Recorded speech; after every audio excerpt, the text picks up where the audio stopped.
Hello दोस्तों, आप सभी का स्वागत है रेल टेरा में। जैसा कि आप लोग जान रहे हैं, ग्रुप डी का फॉर्म जनवरी में आने वाला है। तो आशा करते हैं आप लोगों का तैयारी बहुत अच्छा से चल रहा होगा। ये जो वीडियो मैं बना रहा हूँ बस आप लोगों के जनरल नॉलेज के लिए कि इस बार ग्रुप डी का जो एग्ज़ाम है कैसा रहने वाला है। आपके लिए कंपटीशन कितना हार्ड रहेगा या फिर कितना ईजी रहेगा। तो इसको मैं एक तो एग्जाम्पल से आप लोगों को बताता हूँ। आप लोग टेक्नीशियन में देखे होंगे कि कितना रॉ मार्क्स जो है कितना हाई है सबका। ये चीज़ आप लोगों को एक छोटा सा इन्फॉर्मेशन देता है कि ग्रुप डी में भी कुछ इसी प्रकार का नंबर आने वाला है सबका। तो आप लोग सोच लीजिए कि कितना मुश्किल रहने वाला है इस बार का ग्रुप डी का एग्ज़ाम। ऐसा इसलिए हो रहा है क्योंकि देखिए, पिछला सबसे पहले 2018 में सिलेबस ग्रुप डी का चेंज किया गया था। उसमें क्या किया गया है कि साइंस हम लोग ज़्यादा पूछेंगे, ग्रुप डी में साइंस को ज़्यादा पूछा जाएगा और एनसीईआरटी से पूछा जाएगा। एनसीईआरटी बेस्ड क्वेश्चन ही रहेंगे।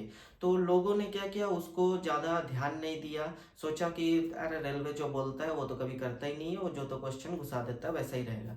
लेकिन 2018 वाले एग्जाम में देखा गया कि सबसे ज़्यादा साइंस जो था एनसीईआरटी से था। सबसे ज़्यादा क्या, ऑलमोस्ट सभी क्वेश्चन, सभी 100 का 100% सभी क्वेश्चन एनसीईआरटी से ही थे। तो क्या किए, कुछ कुछ लोगों ने 2019 वाले में अच्छे से एनसीईआरटी को पढ़े, उसमें से मैं भी एक था। मैंने भी एनसीईआरटी को बहुत ही अच्छा से पढ़ा और आप लोग जानते हैं कि मेरा रॉ मार्क्स कितना अच्छा था और मेरा जो सिलेक्शन हुआ इतने अच्छे नंबर पर क्यों हुआ, क्योंकि मैंने क्या एनसीईआरटी को अच्छे से पढ़ा और दूसरों के बातों पर नहीं आया। सब बोलते थे कि अरे एनसीईआरटी मत पढ़ो, कोई फायदा नहीं है, तुम दूसरा बुक्स पढ़ो, नाम नहीं लूंगा, दूसरा बुक्स पढ़ो, उससे फायदा देगा। लेकिन नहीं, मैं जानता था कि एनसीईआरटी में 2018 में पूछा गया था, 19 में भी एनसीईआरटी से ही पूछा जाएगा, तो मैं उसी को पढ़ा। फिर क्या हुआ, जिन लोगों ने उसमें नहीं पढ़ा उन लोगों का तो सिलेक्शन हुआ नहीं, जिन्होंने एनसीईआरटी को अच्छे से पढ़ा उनका सिलेक्शन हो गया।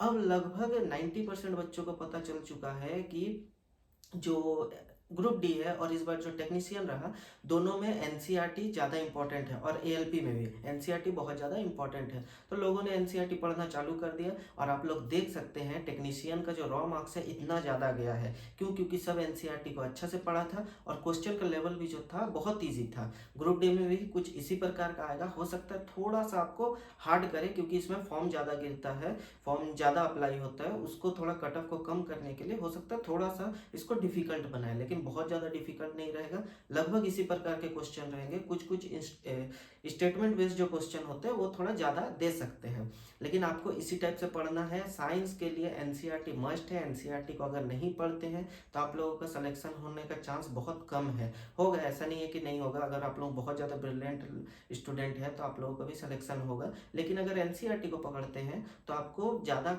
मेहनत नहीं करना पड़ेगा, कम मेहनत में भी आप सिलेक्शन ले सकते हैं। तो मैं हमेशा से बोलता हूँ साइंस के लिए एनसीईआरटी। मैथ आप नॉर्मल पढ़िए, ग्रुप डी में उतना एडवांस मैथ नहीं पूछा जाता है, नॉर्मल मैथ्स ही पूछा जाता है। तो 25 में से आप 23 तो आराम से बना सकते हो। थोड़ा सा अगर एडवांस मैथ को पढ़ लेते हैं तो 25 में 25 क्वेश्चन आप आराम से बना देंगे। और रीजनिंग तो ईजी होता है, रीजनिंग जैसा पूछा जाता है वैसे ही रहता है। और ये जो है करंट अफेयर आप एक साल का पढ़िए। एक साल का अगर करंट अफेयर पढ़ लेते हैं तो वो इनफ है। हो सकता है उससे कुछ एक दो बाहर जाए, तो उसके लिए आपको इतना ज़्यादा मेहनत करने की ज़रूरत नहीं है, एक दो क्वेश्चन छोड़ने से भी कोई बड़ी बात नहीं है। लेकिन आप समझ जाइए कि इस बार ग्रुप डी का कट ऑफ बहुत ज़्यादा हाई रहेगा। उसके लिए आप अच्छे से तैयारी कीजिए। ये मैं आपको डीमोटिवेट नहीं कर रहा हूँ, बस आपको इन्फॉर्मेशन दे रहा हूँ कि इस बार ग्रुप डी का कैसे रहेगा और आपको किस प्रकार से पढ़ाई को करना है।